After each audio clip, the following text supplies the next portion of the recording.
안녕하십니까, 전매 특허 정우입니다. 네, 저는 궁금한 게 조금 있어가지고 네. 성형하면 사실 돈이 많이 든다는 그런 인식이 있잖아요. 네. 근데 진짜로 막 억 단위로 쓰시는 분들도 있나요? 있어요. 환자분들이 썼던 돈 이런 정상까지 막 너무 디테일하게 살펴보지는 않아서 잘 모르겠는데 1억 정도 썼던 분 있긴 있어요. 그럼 그분은 어떤 계기로 성형을 시작하신 거예요? 그분이 그러니까 다처 수술은 아니고요. 베트남 환자분이셨는데 돈이 엄청 많으신 분이에요. 실례가 안 된다면 아이스크림 하나 사주십시오. 그래서 나 돈 얼마 써도 상관없다. 그냥 내가 원하는 거는 요런 건데 이게 잘 됐으면 좋겠다 해가지고 오신 분이었고, 그 베트남이랑 중국이랑 아마 몇 군데서 이제 눈이랑 코 이런 거 수술을, 그리고 힙에도 보형물이 들어가 있거든요. 그래서 이제 가슴도 수술하셨고 뭐 다 했는데 이제 그런 게 마음에 안 드시니까 진짜 다 했어요. 눈 수술, 코 수술, 그다음에 힙업 수술, 그다음에 지방흡입 좀 하고 얼굴 지방 이식하고 가슴도 재수술 했던 것 같아요. 리프팅도 사고, 그다음에 줄기 제품 그렇게 하고, 흡입도 정말 전신을 다 했으니까. 그렇게 해서 아마 얼추 그 정도 쓰셨을 것 같아요. 아마. 그럼 그분 최근에도 방문을 하거나 뭐 하시는 1년 전에 한번, 1년 좀 안 됐나? 그때 오셔가지고 피부 관리랑 이런 쪽 한번 받고 가셨어요. 한국에 가끔씩 나오십니다, 원래.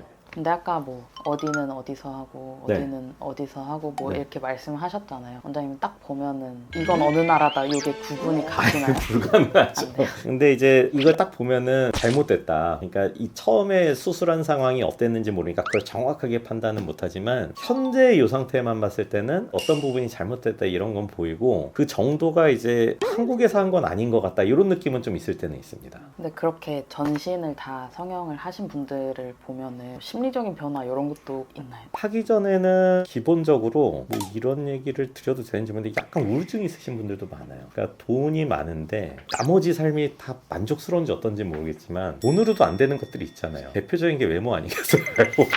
그러니까 아무리 돈을 써도 다 예뻐지고 다 잘생겨질 수는 없는 거니까, 물론 지금보다 나아진다라는 건 맞지만 내가 누구처럼 똑같이 되는 건 어려운 거니까. 근데 그분은 그거에 대한 어떤 갈망이나 이런 게 되게 많았던 것 같고, 그렇게 해서 잘 되고 나면 성격 자체도 좀 변하는 경우도 있어요. 그래서 뭐 그 저 친한 정신과 형도, 그 형수님도 제가 눈 수술을 해드렸거든요. 근데 그 형수님이 사실은 우울증이 좀 있으셨던 걸로 전 알아요. 근데 그 형 말로는 자기가 평생을 약을 쓰고 치료를 해주고 해도 개선되는 정도가 한 5% 정도밖에 안 된대요. 근데 저한테 쌍꺼풀하고 95%가 치료됐대요. 제가 그래서 그 형 이제 몇 달 전에 장례식장에서 한번 뵀거든요. 얼굴을 제가 공개할 수는 없지만 형수님이 진짜 눈 하나로 너무 예뻐지셨어요. 그러니까 기본적으로 외모가 예쁘신 분인데 쌍꺼풀이 없는 눈이고, 이제 나이가 좀 있으시니까 처짐이 좀 왔다가 조금 피부 잘라내고 이렇게 쌍꺼풀을 또 자연스럽게 하기를 원해서 했는데 진짜 딴 사람이 됐어요. 뭐 동창회 같은 데도 옛날에 안 나가시다가 갑자기 나가시고, 그래서 너무너무 좀 저도 신기한 경험이죠. 정신과 선생님한테 그런 얘기를 직접 들으니까.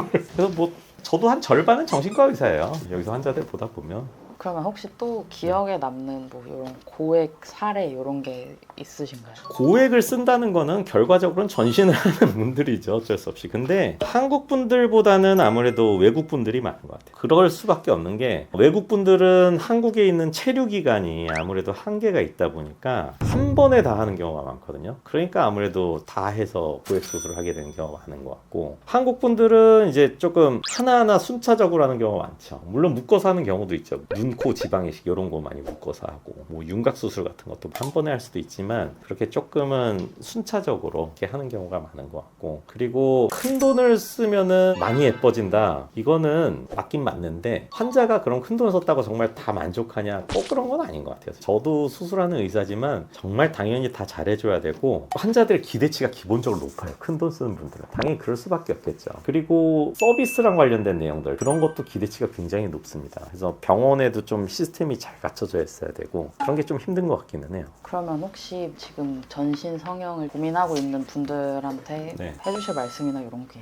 하세요. 뭘 고민해, 해야지. 어차피 할 거잖아요. 근데 이런 게 있습니다. 눈 수술 하나 하고 회복 기간 가지면 한 달 갔잖아요, 얼추. 코 수술하고 회복 기간 가지면 또 한 달 갔잖아요. 그렇게 순차적으로 하면 내가 자꾸 쉬어야 되는 기간이 계속 있는 거예요. 근데 한 번에 수술하면 좋은 점은 그냥 한 달 깔끔하게 쉬고 수도 딴 사람 돼서 나타날 수 있어요. 그런 건 좀 좋은 것 같습니다. 그래서 저는 한 번에 하는 게 꼭 나쁘진 않다. 다만 지방 흡입 같은 경우는 만약에 대용량 지방 흡입을 해야 되면 좀 나눠서 하죠. 왜냐면 5000cc가 넘어가면은 빈혈이나 이런 거 탈수 증상이 좀 심하게 올 수 있어서 이제 위험할 수 있기 때문에 안전을 전제로 한 범위 내에서는 한 번에 해도 괜찮다. 다만 이제 마취 시간이 또 너무 길어질 정도로 하는 거는 안 좋거든요. 특히 나이 드신 분들은 전신 성형 한 번에 하는 거 나쁘지 않은데 안전을 전제로. 그리고 고민한다면 저는 그냥 하셔라.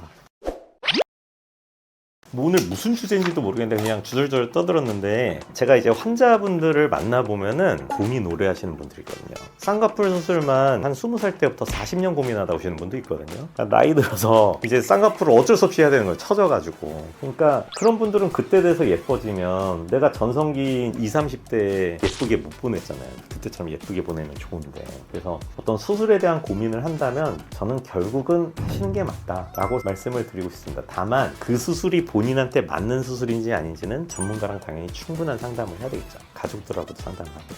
이상입니다. 족대꾸알 이런 거 하지 마시고요. 시간 나시면 봐주세요. 감사합니다.